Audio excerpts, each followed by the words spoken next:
Jacques Lacan, O Seminário. Livro um: Os escritos técnicos de Freud. 2: Sobre a questão da resistência. Podemos agradecer muito a Manoni, que acaba de fazer a abertura mais feliz para a retomada do diálogo do seminário. Contudo, a sua tendência é nitidamente fenomenológica, e não penso que a solução seja inteiramente da forma que ele nos deixa entrever.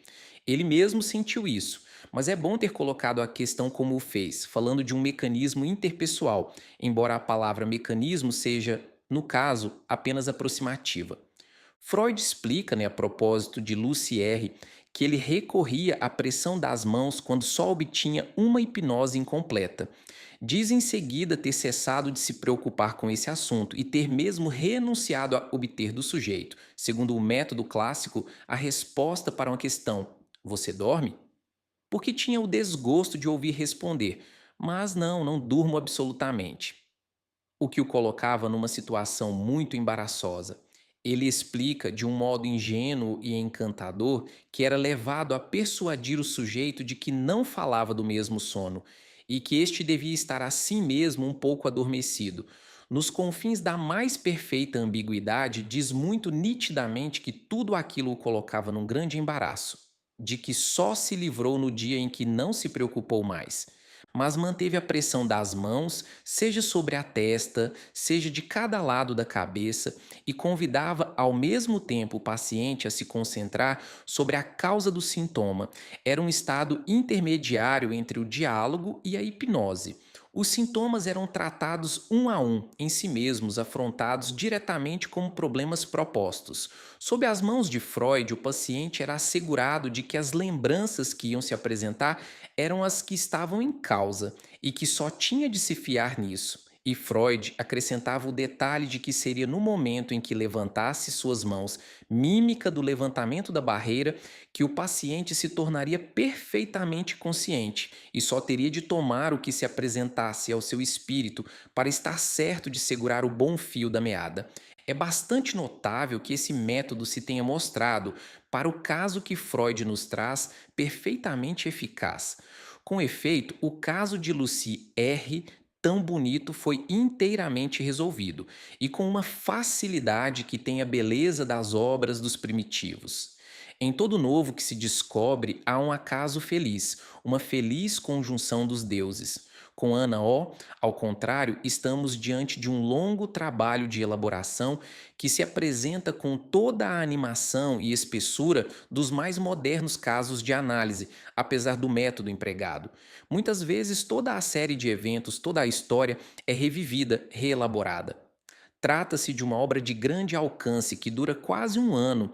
No caso de Lucier, as coisas vão muito mais depressa, com uma elegância que faz dele algo de comovente. Essa mulher teve o que se pode chamar de alucinações olfativas, sintomas histéricos, e a significação disso é detectada, lugares e datas, de maneira inteiramente feliz. Freud nos dá, neste caso, todos os detalhes sobre a sua maneira de operar. Já acentuei o caráter inteiramente privilegiado dos casos tratados por Freud, por causa do caráter especial da sua técnica, o que era, podemos apenas presumir por um certo número de regras que ele nos deu e que foram fielmente aplicadas. Pela confissão dos melhores autores e dos que conheceram Freud, não se pode fazer uma ideia plena da maneira pela qual aplicava a técnica. Insisto no fato de que Freud avançava numa pesquisa que não é marcada pelo mesmo estilo que as outras pesquisas científicas. O seu domínio é o da verdade do sujeito. A pesquisa da verdade não é inteiramente redutível à pesquisa objetiva e mesmo objetivante do método científico comum. Trata-se da realização da verdade do sujeito como de uma dimensão própria que deve ser destacada na sua originalidade em relação à noção mesma da realidade. Acentuei isso em todas as aulas deste ano. Freud estava engajado na pesquisa de uma verdade que lhe concernia totalmente, até na sua pessoa, portanto, também na sua presença diante do doente, na sua atividade de terapeuta, ainda que o termo seja inteiramente insuficiente para qualificar a sua atitude. No dizer do próprio Freud, esse interesse deu às suas relações com seus doentes um caráter absolutamente singular. Certamente, a análise como ciência é sempre uma ciência do particular. A realização de uma análise é sempre um caso singular, mesmo que esses casos singulares se prestem, não obstante a alguma generalidade, desde que há mais de um analista. Mas a experiência analítica com Freud representa a singularidade levada ao seu extremo pelo fato de que começava a construir e a verificar a própria análise. Não podemos apagar o fato de que era a primeira vez que se fazia uma análise. O método, sem dúvida, se deduz disso, mas só é método para os outros. Freud não aplicava um método. Se negligenciássemos o caráter único e inaugural do seu procedimento, cometeríamos uma falta grave. A análise é uma experiência do particular. A experiência verdadeiramente original desse particular assume, pois, um valor ainda mais singular. Se não sublinharmos a diferença que há entre essa primeira vez e tudo que veio a seguir, nós que nos interessamos, não tanto por essa verdade quanto pela constituição das vias de acesso a essa verdade, não poderemos nunca apreender o sentido que é preciso dar a certas frases, certos textos que emergem na obra de Freud e que tomam em seguida, em outros contextos, um sentido bem diferente, ainda que se pudesse considerá-los como calcados um sobre o outro. O interesse destes comentários de textos freudianos é permitir-nos seguir em detalhe as questões que são de uma importância considerável.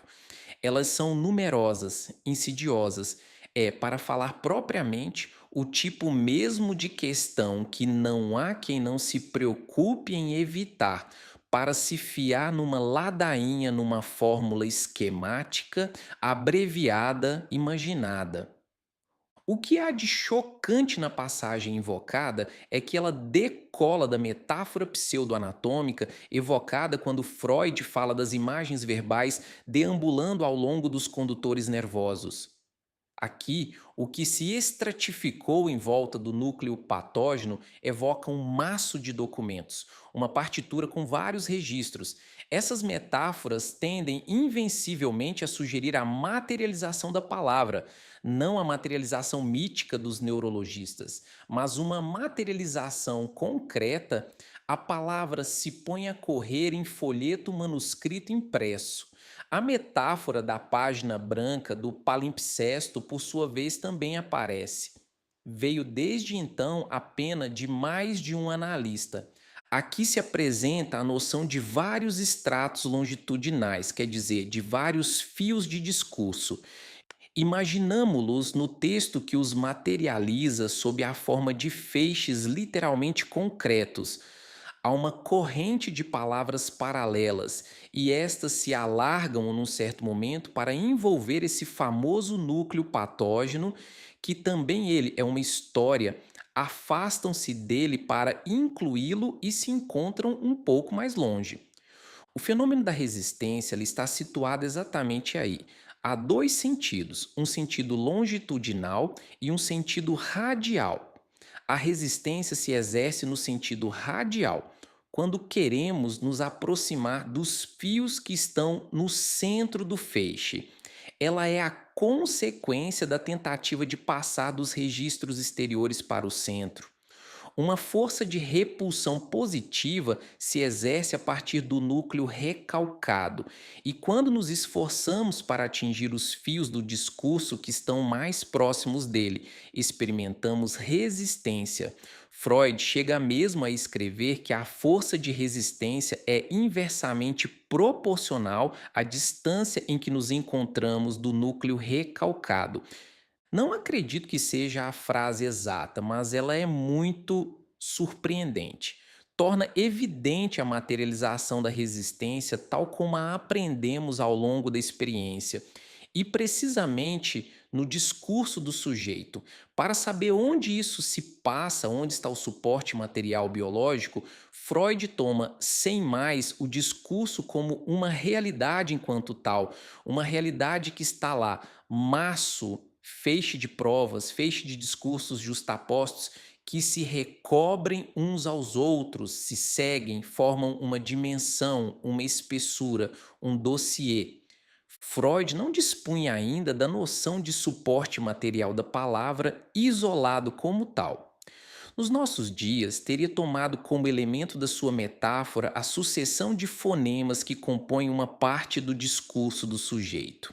Diria que se encontra uma resistência tanto maior quanto mais o sujeito se aproxima de um discurso que seria o último e o bom, mas que ele recusa de maneira absoluta.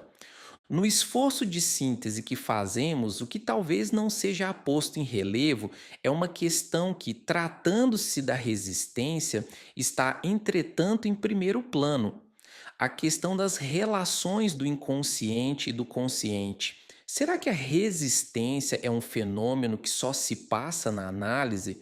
Ou é algo de que podemos falar quando o sujeito passeia fora da análise e mesmo antes de que ele venha a ela ou depois que a deixou? Será que a resistência continua a ter o seu sentido fora da análise? Há um texto sobre a resistência na análise dos sonhos que dá resposta a alguns desses problemas, porque nele Freud se interroga sobre o caráter de inacessibilidade do inconsciente. As noções de resistência são extremamente antigas e desde a origem, desde as primeiras pesquisas de Freud, a resistência está ligada à noção do ego. Mas quando lemos nos estudos certas frases surpreendentes, onde se trata não somente do ego como tal, mas do ego como representando a massa ideacional, apercebemos-nos de que a noção de ego já deixa pressentir em Freud todos os problemas que ela nos põe agora. Diria quase que é uma noção de efeito retroativo. Se lermos essas coisas primeiras à luz do que se desenvolveu desde então em torno do ego, parece mesmo que as mais recentes formulações mascaram mais do que colocam em evidência. Vocês não podem deixar de ver nessa fórmula a massa ideacional, algo que se avizinha singularmente da fórmula que pude lhes dar, isto é, que a contratransferência nada mais é do que a função do ego do analista, o que chamei a soma dos preconceitos do analista. Do mesmo modo, encontramos no paciente toda uma organização de certezas, de crenças, de coordenadas, de referências que constituem, para falar propriamente, o que Freud chamava, desde a origem, um sistema ideacional. Será que a resistência vem unicamente daí? Quando, no limite desse domínio da palavra, que é justamente a massa ideacional do eu, representava para você a soma do silêncio após o qual uma outra palavra reaparece, aquela que se trata de reconquistar no inconsciente por ser a parte do sujeito separada da sua história, estará aí a resistência? Será sim ou não pura e simplesmente a organização do eu que, enquanto tal, constitui a resistência? Eis uma questão muito simples, simples demais, como tal insolúvel. Felizmente, ao longo dos 30 primeiros anos deste século, a técnica analítica progrediu muito, abordou fases experimentais suficientes para diferenciar as suas questões. Somos levados a afirmar que a evolução, os avatares da experiência analítica, nos informam sobre a própria natureza desta experiência, na medida em que é também uma experiência humana mascarada para si mesma. Aí se aplica a própria análise, o esquema que ela nos ensinou. O que é que eu quero se não sair desse verdadeiro impasse mental e prático ao qual chega atualmente a análise? Importa submeter a própria análise ao esquema operacional que ela nos ensinou e que consiste em ler nas diferentes fases da sua elaboração teórico-técnica o modo de ir mais adiante na reconquista da realidade autêntica do inconsciente pelo sujeito. Esse método nos fará ultrapassar de muito simples catálogo formal de procedimentos ou de categorias conceituais. A retomada da análise no exame analítico é um procedimento que revelará ele a sua fecundidade a propósito da técnica, como já o revelou a propósito dos textos clínicos de Freud. Os textos psicanalíticos formigam em impropriedades metódicas. Há aí temas difíceis de tratar, de verbalizar, sem dar ao verbo um sujeito, e é por isso que lemos o tempo todo que o ego impede o sinal da angústia, maneja o instinto de vida, o instinto de morte, não se sabe mais onde está o centro, a agulha, tudo isso é escabroso. Vemos o tempo todo pequenos demônios aparecerem no texto analítico que são de uma previdência, de uma inteligência admiráveis. O problema é que os analistas não têm uma ideia suficientemente precisa da natureza desses demônios. Estamos aí para ver o que significa a evocação da noção de ego, do começo ao fim da obra de Freud. É impossível compreender o que representa esta noção, tal como ela começou a surgir com os trabalhos de 1920, com os estudos sobre a psicologia de grupo e o eu e o isso, se começarmos a enfiar tudo numa soma geral, sob pretexto de que se trata de apreender uma certa vertente do psiquismo. O ego, na obra de Freud, não é isso de jeito algum. Isso tem um papel funcional ligado a necessidades técnicas. O grupo de Nova York, Hartman, Lowenstein e Chris, na sua tentativa atual de elaborar uma psicologia do ego, se pergunta o tempo todo: o que quis dizer Freud na sua última teoria do ego? Será que até o presente tiramos verdadeiramente as implicações técnicas dela? É muito curioso seguir esse trabalho que se elabora através de artigos que vemos se sucederem há alguns anos. Acredito que se manifesta aí um fracasso muito significativo e que deve ser instrutivo para nós. Em todo acaso, há um mundo percorrido entre o ego, tal como se fala dele nos estudos, massa ideacional, conteúdo de ideações, e a última teoria do ego, ainda problemática para nós, tal como foi forjada pelo próprio Freud a partir de 1920.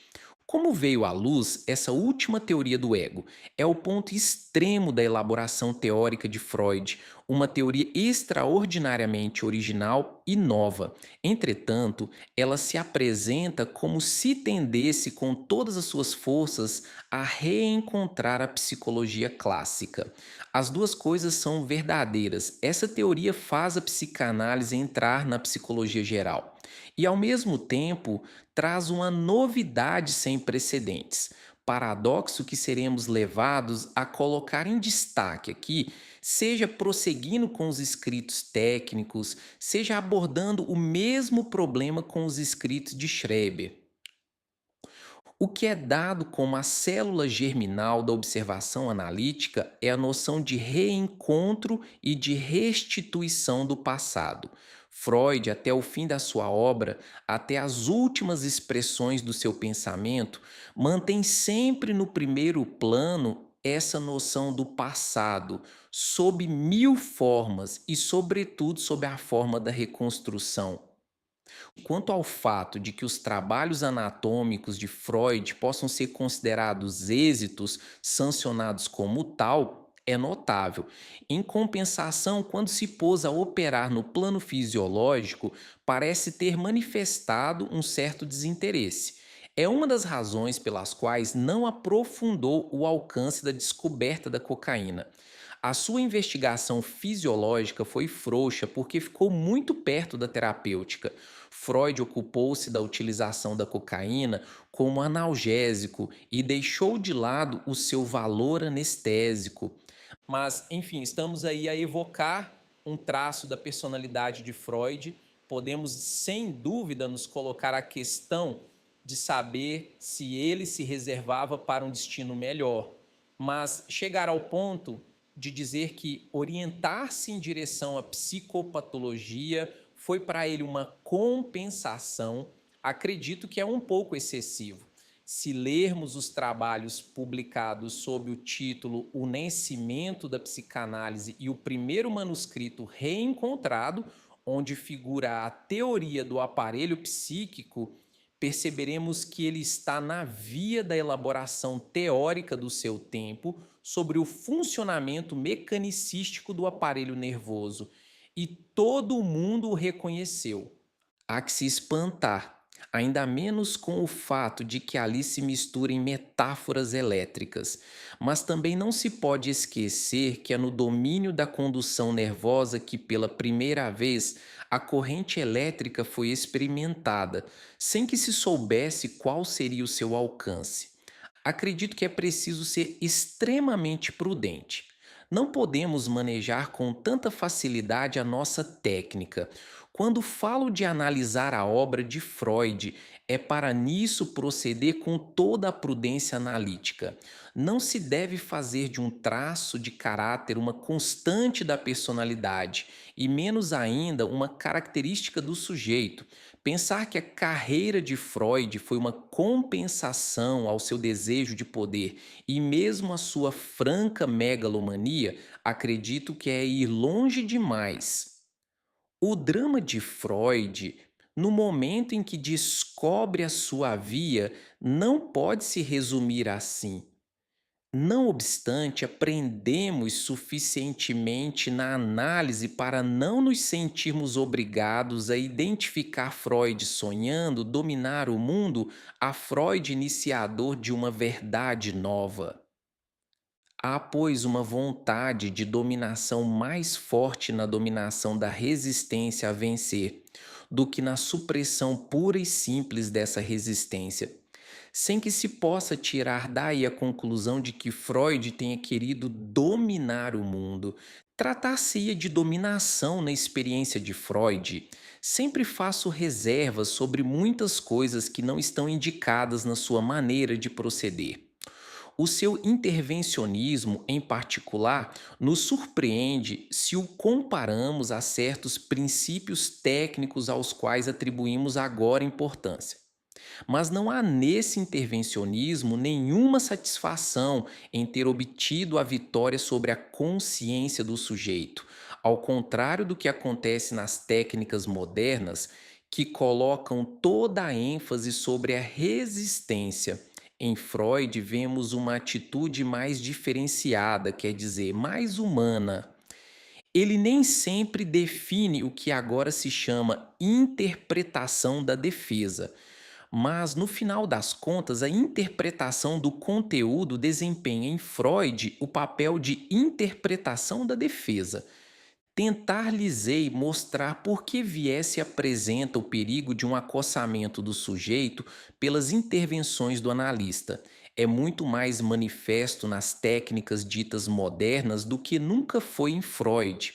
E não creio que a promoção teórica da noção de resistência possa servir de pretexto para formular a respeito de Freud essa acusação que vai radicalmente no sentido contrário do efeito liberador da sua obra e da sua ação terapêutica. É certo que é preciso ter um espírito de exame, de crítica, mesmo em relação à obra original. Mas dessa forma só pode servir para espessar o mistério e de modo algum para clarificá-lo.